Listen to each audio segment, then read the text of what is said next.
Grow Great is a city government leadership podcast with Lisa Norris and me, Randy Cantrell. Each week we share insights, experiences, and wisdom to help you and your leadership grow great. Our website is growgreat.com.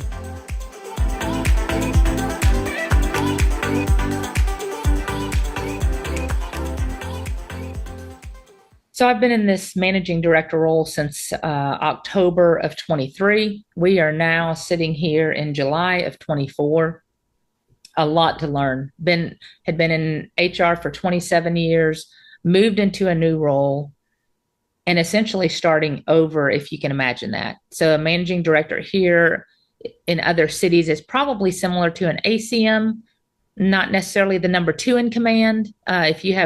This is like the 3rd in command level for our city, which is a large city. We're over 200,000 in population.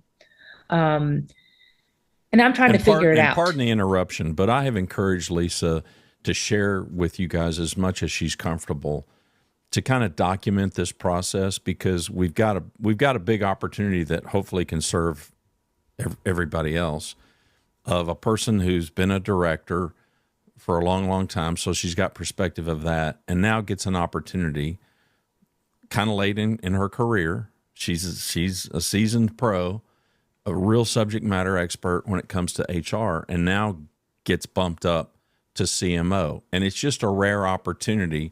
She's a little bit reticent. That's probably too strong of a word. She hasn't been reticent to share. So it's not like I've had to really push her to share, but she's reticent in the sense of not wanting this to come off like this is all about her or Grand Prairie. But I know enough about podcasting and why so many of you are listening, because this is a podcast about city government leadership. And what better lessons for us to learn from somebody who's now gotten bumped upstairs, and now they're going through a learning curve, and they're willing to kind of pull the curtain back and share with us, hey, this is something that happened, and I struggled. I hit a wall here, and I hit a wall here, and then this happened, and now I kind of took some steps forward. And so I'm thankful for the opportunity. We didn't plan this, by the way. That's right. We weren't that smart. Neither one of us saw this coming. And so I just want the audience to have that context. The spirit of it. So as I'm learning this new role, challenges start. So I've been given several departments to start with outside of my scope, which is great. I always love a good challenge. That's one thing Randy does know about me, I feel. That's one thing Cheryl, my deputy city manager. Yes. And Dawn knows I am not going to back down to a great challenge. I do have a confidence level that I can figure it out. But I have to tell everybody, there was a period of time, probably about 4 months in, I'm like, man, I don't know if I'm performing at a level they need me to perform. I'm confident in my abilities, but in this new role, I'm just trying to navigate new personalities, navigate leading directors, and really wanting to do well by them as a leader to guide them. But they have their own departments. I don't want to overstep. I don't want to make them feel minimized, those kind of things. And I was really struggling. And secondly, I had the 4 departments were great, but I'm used to having a full schedule. I mean, full packed. You can't get to everything in a day. You have we had 200 probably projects in HR, and you're just trying to get to them as you can and reprioritizing what's important at the time, always adding new stuff that's coming down from city manager's office, that's coming in our own world. We see we need to do because of law changes. So there's just I had constant, I could have worked till midnight every day, never gotten to everything. When I moved up here, I had the 3 departments, but they managed themselves. And they were good at what they did. And I had some challenges that were presented to me, and I navigated those. But about 2 months in, I kept saying, man, I've got capacity. And that was my word. And I said, I went to Cheryl several times, and I said, hey, is there anything you need me to do? Can I help? Because I could see the 3 at the top have, they're working with council projects, council priorities. They are buried in their world, right? And I wanted to offer help. And I said, I've got capacity. Anything that you have, any projects that you have, share with me. And it took a little while. So I kept emphasizing this, and then I stopped emphasizing it because I didn't want it to come across as I'm not busy enough, because I wanted to help serve where I could make a difference and make an impact and potentially help them offload. That was my goal, offload. But ultimately, that comes to a choice for them. And remember, I had a readiness issue. I'm 2 months in and still trying to figure out my own job. But at some point, as we've in the past month and a half or two, things have really started shifting. And I've noticed, and I feel if you asked Cheryl, she would have noticed that all of a sudden they were, okay, we're giving you this project. They gave me a couple big software projects to lead implementations. I mean, big, citywide. One of them's an ERP project. We're changing our HRIS system, which is I call it the brains behind the entire city. It's the finance, HR, procurement, budget, all that stuff. We're looking at new software, and they said and I had asked to lead that because I had done it back in the day in 2006, if that tells you how long I've been here. But they said, yeah, we're going to allow you to lead that, and we want you to oversee this other project. So that came on board. We've just had one of our gentlemen up here that did legislative affairs just in the last 2 weeks that had resigned, and city manager and Cheryl and Megan called me in and said, we'd like you to take legislative affairs and work with our lobbyists and which I had no experience other than about 2 years with our state HR group, where I observed and worked on TML for 4 years, the TML committee. So I heard about it and I reported back, but not heavy involvement. So that was new to me. And then called me in again and said, last week, and said, hey, we'd like you to do teen council. So all of a sudden, these projects are coming on board. A lot of projects, and a lot of very big projects outside my knowledge base. But what I believe to be true, and I'd have to confirm with Cheryl, but what I believe to be true is trust in this role had to be earned. I had to give it time for them to see, as they handed me little things, I could get them done for them. And I'm getting a lot more from Cheryl now, and she and I have talked about it. She said, can you do this for me? Can you call this person for me? Can you help with this? Can you take on leases? So now I'm doing citywide leases. And I said, what role would you like me to take? And it was baby steps at first. She's like, I just want you to get the reconciliation done and figure out what the process is. And then slowly she's been saying, well, yeah, you can go ahead and contact the contact. Because I know she did that at her level and Megan's level. But slowly they've been releasing stuff to me. And I feel that is through trust. And I had forgotten.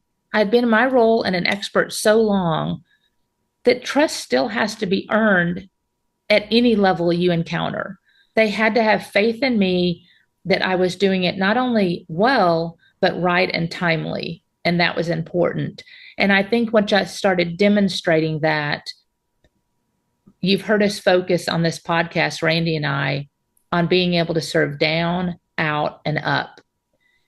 And one thing I wanted to do was help up, serve where I could to release burdens from them in the time management. They have got so much stuff and they're staying so late that if I can take a little bit off, one thing at a time, and show them that I can help and do it well for them and the way they would like it done, that I feel like I'm able to serve them better, and they are trusting me to give me more.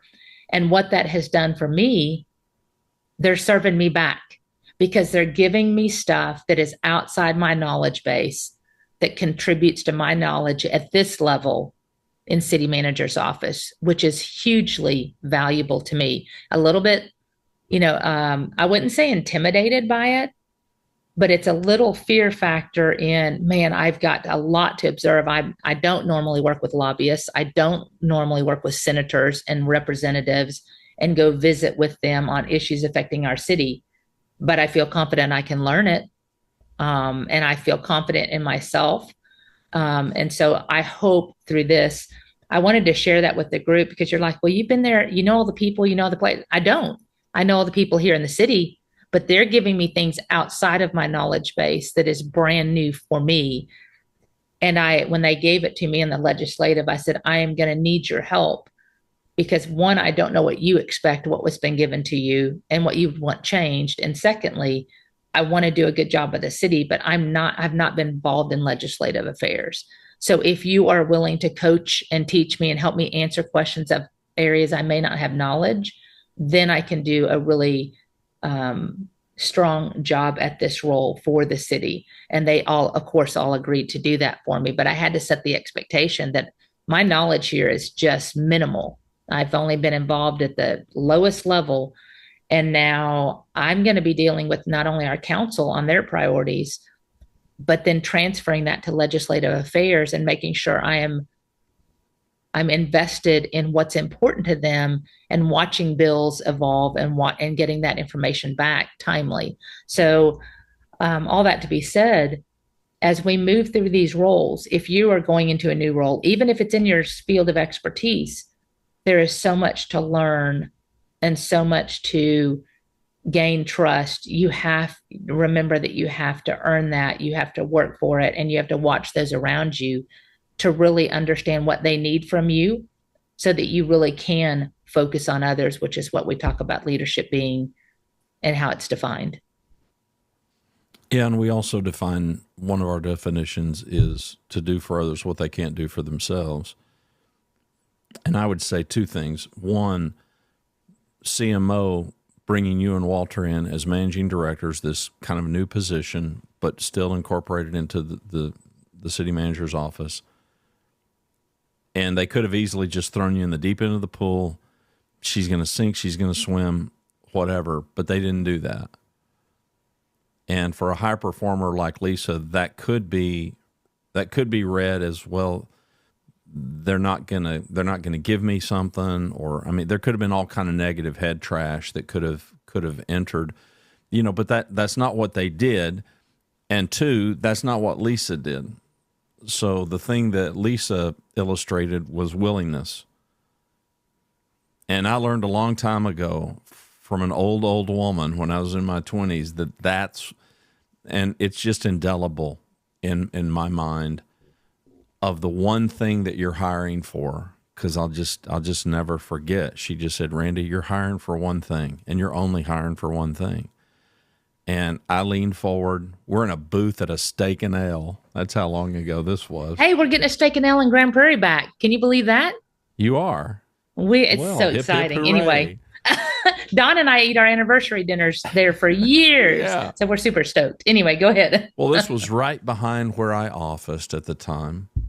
And I leaned forward because I'm expecting, some bright light to shine, when she gives me this. And she said, you're hiring for willingness. If they're not willing to do what you need done, the way you need it done, by the deadline you need it done, what else matters?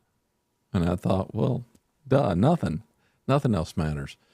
So Lisa demonstrated that. They demonstrated, okay, let's not just throw her in the deep end of the pool and give her the opportunity to drown.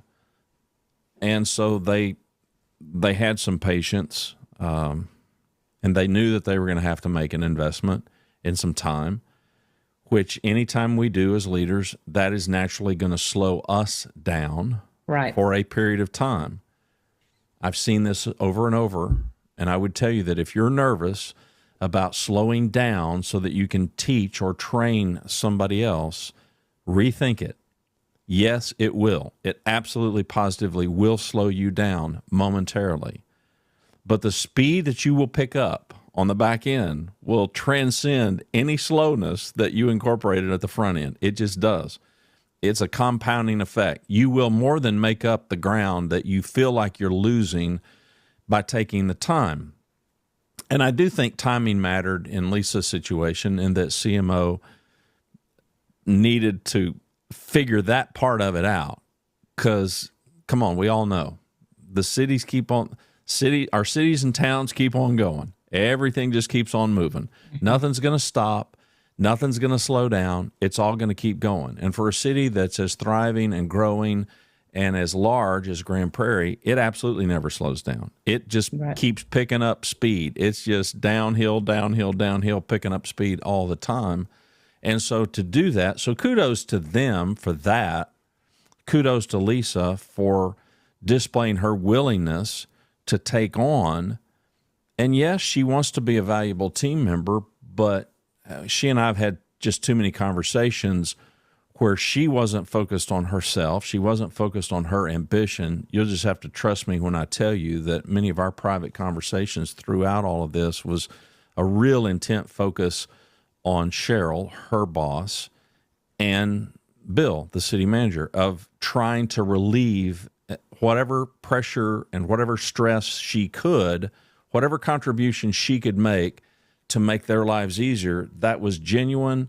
That was talked about constantly between the two of us. And I know she constantly was talking about that to Cheryl, her boss. And I think those are two really big, important factors. I think for us as leaders, can we foster the people that we're trying to raise up, the emerging leaders, the present leaders? Can we serve them? Can we serve them better? The answer is always going to be yes, we can. How can we do that? And think about that. For those of us who are trying to work our way to more responsibility for our boss, no matter what our role is, no matter what our situation, just prove that you're willing. Show your willingness.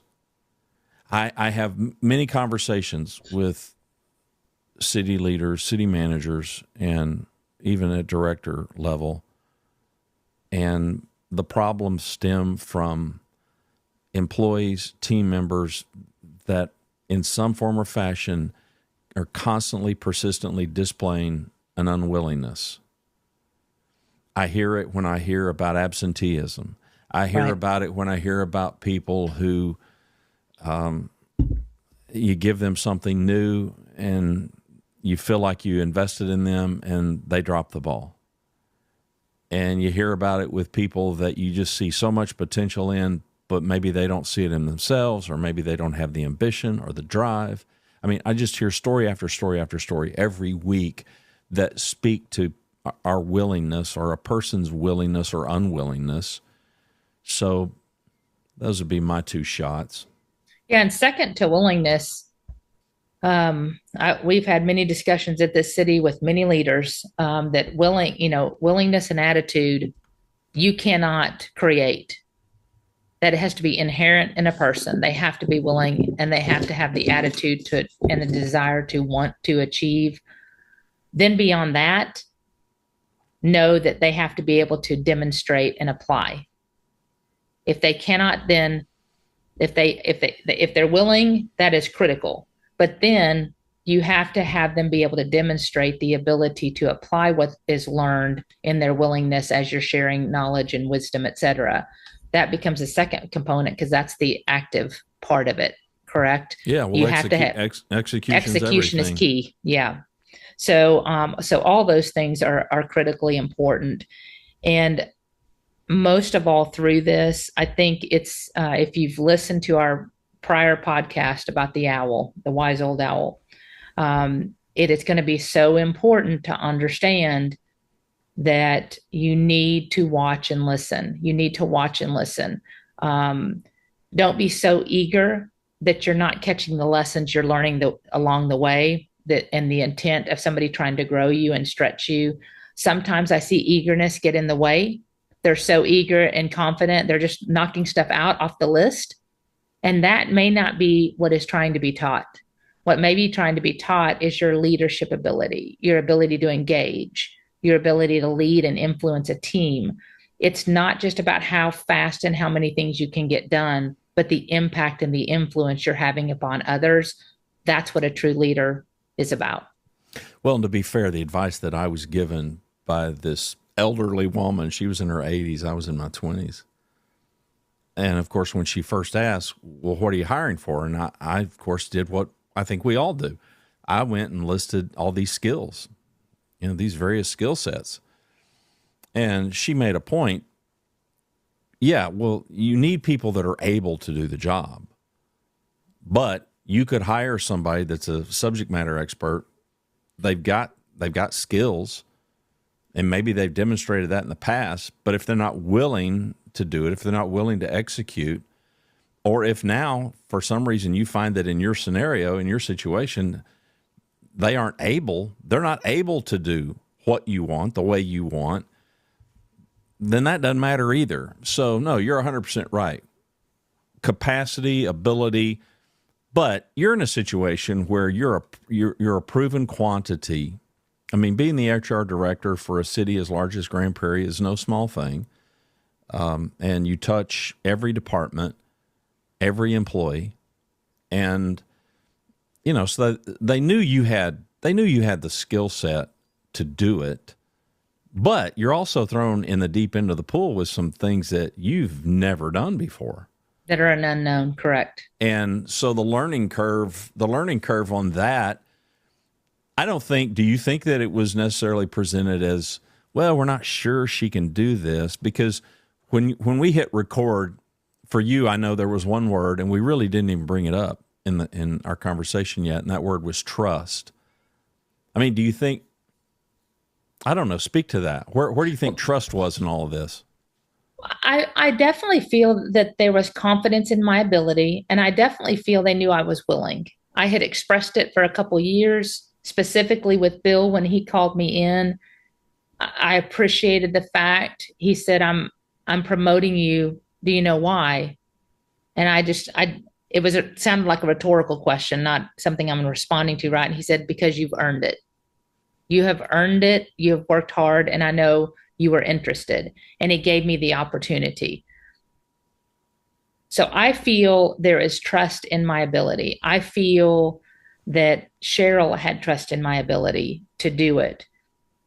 But I also feel that they knew the learning curve was going to be hard. And I feel that they know that because it was probably hard for them. It was probably hard for a shift because Bill came from a director to a DCM and then to CM. Megan, who's our deputy city manager, came from the city attorney to deputy city manager and had to shift. So they have lived through it. So I feel confident when they were speaking to me and through Bill, who is giving me this opportunity. They knew the challenge that was in front of me, but they gave me the opportunity to learn through that challenge and grow through it. So I feel there was definite trust.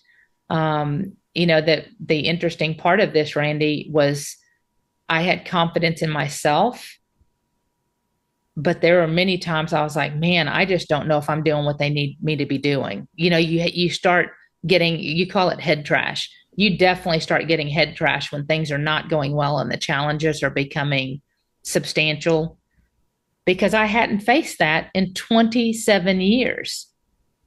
I'm sure I faced it when I became a new director. I'm sure I faced it when I became new to the city, but I don't remember that because that's way in the background of my memory. Right.